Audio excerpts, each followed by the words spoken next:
अस्सलाम वालेकुम guys, welcome back to another video lecture. आज का जो वीडियो लेक्चर वो है gravitation, this very most important topic in your class 9। आज का क्लास 9 का बहुत मोस्ट इम्पॉर्टेंट टॉपिक ग्रेविटेशन के बारे में है। सबसे पहली बात कि ग्रेविटेशन से वर्ड निकलता है ग्रेविटी, और ग्रेविटी क्या होती है कि वो नेचुरल फोर्स, वो एक ऐसी नेचुरल फोर्स, इसको मैं वो भी कर देता हूँ।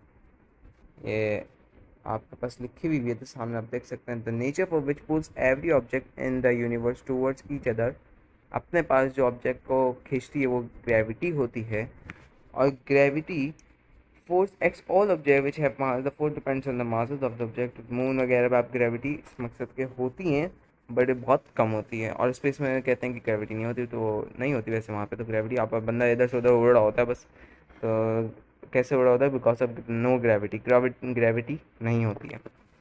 अच्छा, ग्रेविटी हमने आपको बता दिया कि भाई ग्रेविटी वो चीज़ है जो भी जहाँ पर कुछ मकसद के अपने एक ऐसी फोर्स जहाँ पर ऑब्जेक्ट खींचा जाए उसी की तरफ।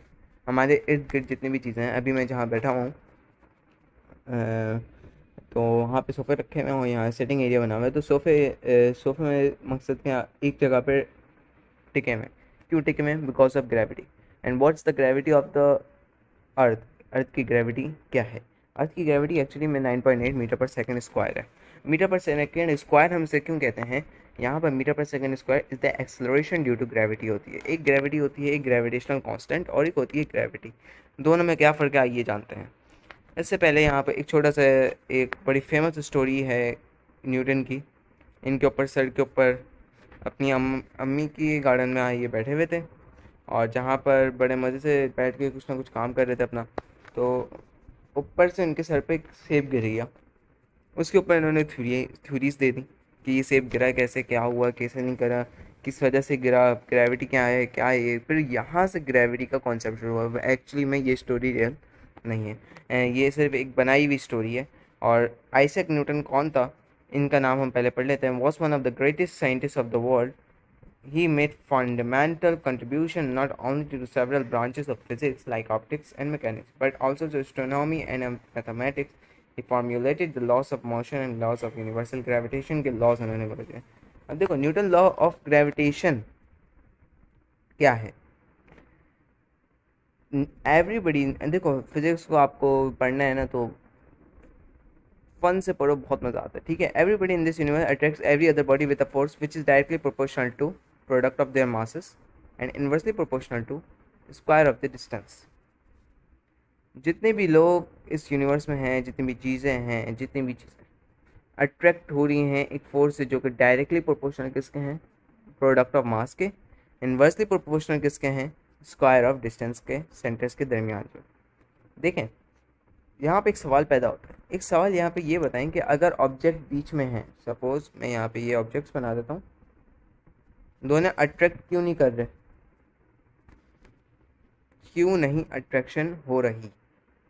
ठीक है, जैसे प्लस माइनस से अट्रैक्ट होता है, और प्लस अगर प्लस करेंगे तो हमारे पास रेपल हो जाएगा, ठीक है। लेकिन यहाँ पर अट्रैक्शन क्यों नहीं हो रही? ये तो कह रहे हैं स्टेटमेंट कि everybody in this universe attracts every other body with a force which is directly proportional to. ये एक फोर्स है जिसकी वजह से ये यूनिवर्स अट्रैक्ट क्यों नहीं करी। तो इसका आंसर आप मुझे कमेंट सेक्शन में देंगे कि आर क्वेश्चन ये है कि यहाँ पर जब यूनिवर्स में हर चीज़ अट्रैक्ट हो रही है तो हमारी बॉडियाँ अट्रैक्ट क्यों नहीं हो रही, ठीक है।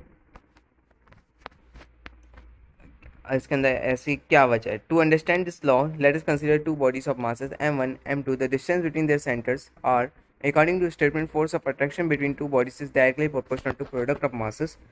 For example, कह रहा हूँ, f directly proportional to m1 m2. m1 m2 what is the mass? इन्होंने ये एक एक्सपेरिमेंट करा है जिसके ऊपर हमारे पास लिखा हुआ है ये कि आपके पास कि यहाँ पर इन्होंने दो बॉल्स ले ली हैं, ठीक है। एक छोटी बॉल है, एक बड़ी बॉल है, और दोनों, एक का नाम m1 है, दूसरे का नाम m2 है, ठीक है। m1 है और दूसरे का नाम m2 है। तो दोनों के दरमियान एक ऐसी फोर्स है जो कि मकसद के यहाँ पे ये रेडियस बता दिया इन्होंने, और फोर्स इन्होंने बता दी कि यहाँ पे इनके दरमियान एक फोर्स है। वो फोर्स कौन सी फोर्स है जो इसको अट्रैक्ट कर रही है या नहीं कर रही है, ठीक है। इसका सवाल आप लोग जवाब कमेंट सेक्शन में देंगे, because it is very important. और क्योंकि आप लोग वीडियोस देख रहे होते हैं, सब्सक्राइब भी नहीं करते, चैनल को सब्सक्राइब कर लिया करें ताकि आपके पास अच्छी से अच्छी नॉलेज आए। और क्या कहते हैं, कमेंट सेक्शन में जो मैं आपसे मकसद पूछूंगा उसका जवाब देने की कोशिश किया करें। इससे क्या होता है कि आपका माइंड पे भी सवालात पैदा होंगे आगे, और क्या कहते हैं आंसर्स भी आपको बहुत अच्छे मिल जाएंगे। जब आपसे कोई भी पूछेगा कि ये क्यों नहीं हो रहा, क्या नहीं हो रहा, वाई WH के सवालात पूछना शुरू कर देगा, तो फिर आप जवाब देने के काबिल होगे। The gravitational force of attraction is inversely proportional square of distance. वही मकसद के पहले को हम अच्छा देखिए, हमेशा डायरेक्टली प्रोपोर्शनल को, ठीक है, तो इसको ये 2 मिनट, डायरेक्टली प्रोपोर्शनल को हमेशा हमेशा हमेशा ऐसे शो करते हैं। ये जो F directly proportional to M1 M2 है ना मकसद कि ये F डायरेक्टली, अगर मैं यहाँ पर A लिख देता हूँ सपोज, तो डायरेक्टली प्रोपोर्शनल को हमेशा ऐसे शो करेंगे, ठीक है, और इन्वर्सली प्रोपोर्शनल को A डायरेक्टली 1/B के उससे शो करते हैं, ठीक है। तो यहाँ पर दोनों इक्वेशन को इन्होंने कंबाइन कर दिया, मकसद कि F डायरेक्टली प्रोपोर्शनल टू 1 की जगह क्या आ गया, M1 M2, 1 से जो भी मल्टीप्लाई होगा वही आएगा, ठीक है। तो फिर यहाँ पर आ गया एक ग्रेविटेशनल कांस्टेंट। कांस्टेंट एक हमें लगाना पड़ता है हर जगह, तो इसलिए यहाँ पे K लगाने के बजाय ग्रेविटेशनल कांस्टेंट लगा दिया, जो कि ये G है। और इस G की वैल्यू क्या है, 6.673 multiply by 10⁻⁻11 newton metre square Kg inverse, ये यहाँ पे लिखी हुई है। ये जो वैल्यू लिखी हुई है इसका मकसद कि इतनी छोटी वैल्यू है, इतनी छोटी वैल्यू है जो हमारे मकसद के समझ लें एक ग्रेविटेशनल कांस्टेंट है, ठीक है। इसकी वैल्यू यूनिवर्स में ना सेम ही रहेगी, मगर ग्रेविटेशन वैल्यू की चेंज रहेगी, ग्रेविटेशन वैल्यू चेंज रहेगी। अच्छा, अब बात आती है कि ग्रेविटेशन वैल्यू चेंज कैसे रहेगी।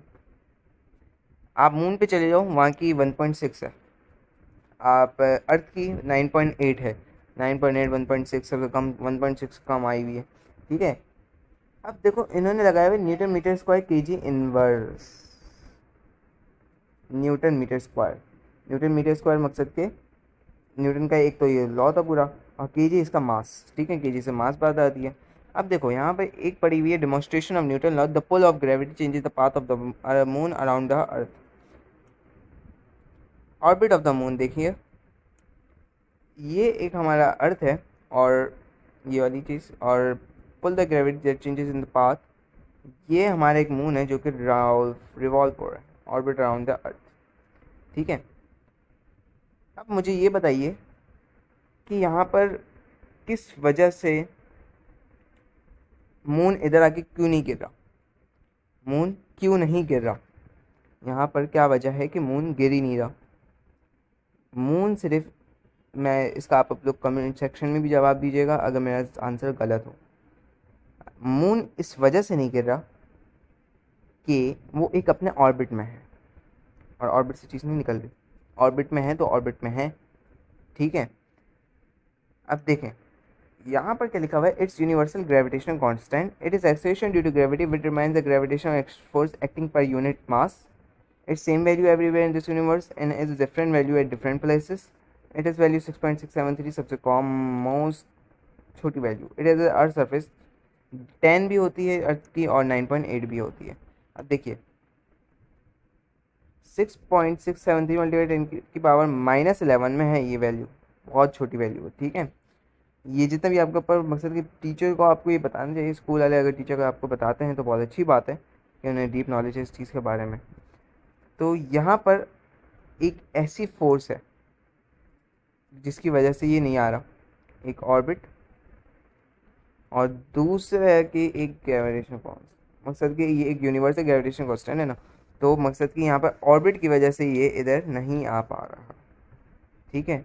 अगर हम सर्च भी कर लेते हैं, सर्च कीजिएगा आप लोग, और मकसद कि pull of moon and earth on each other, और यहाँ पर लिखा हुआ है देखें पढ़ें इसको, pull on moon and earth on each other, pull of gravity that changes the path of moon, gravity की वजह से ही यहाँ पे मून अपने पाथ को चेंज कर रहा होता है, path of moon will take naturally lake, और orbit of the moon around अर्थ।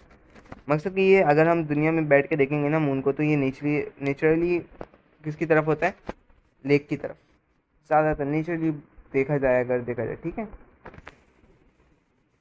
इसको मैं रब कर देता हूँ। अब आती है बात नीचे वाले टॉपिक में की पॉइंट्स क्या हैं। Gravitation force has the following characteristics. It is always present between every two object. Gravitation force between object, दो दो दरमियानी ऑब्जेक्ट के दरमियान है। It exist everywhere in this universe. It forms action reaction pair. Action reaction pair होता है। Action और reaction Newton का third law है, बहुत इससे कनेक्टेड है। It is independent of medium between the object. It is the कौन सा मीडियम है ऐसा जो आपको बताना पड़ेगा। It is directly proportional to product of masses of the object. It is inversely proportional square of distance, hence it follows inverse square law भी कहते हैं इसे। और अब वीडियो लेक्चर यहाँ पे मकसद की कंप्लीट हो रहा है, ख़त्म हो रहा है, क्योंकि यहाँ पे टॉपिक भी ख़त्म हो गया और मैंने आपको की पॉइंट्स भी बता दिए हैं और न्यूमेरिकल्स भी बहुत सारे एक साथ ही कराऊंगा जल्द, ठीक है।